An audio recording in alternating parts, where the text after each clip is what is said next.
Hey guys, today in this video we're going to talk about a problem that is faced by many iPhone users, which is could not create your account cannot be created at this time. So if you're facing such a problem, this video is the one.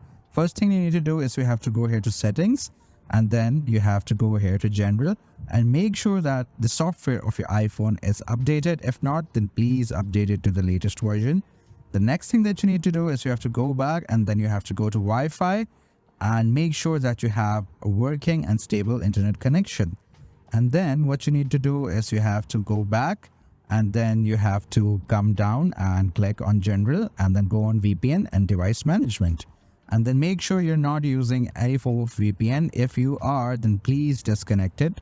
The next thing that you need to do is you have to go back, you have to go down and click on transfer and reset and then erase all content and all the data of your iPhone.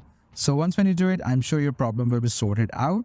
And if it's still there, then what you can do, you can go to Safari and then you have to type in the website of appleid.apple.com. And it's going to take a bit time, so let's just wait. Now when the website opens, you have to click on sign in, and when you click on sign in, you have to sign in with a different Apple ID, and then you have to create a new ID, and this is how your problem will be sorted out.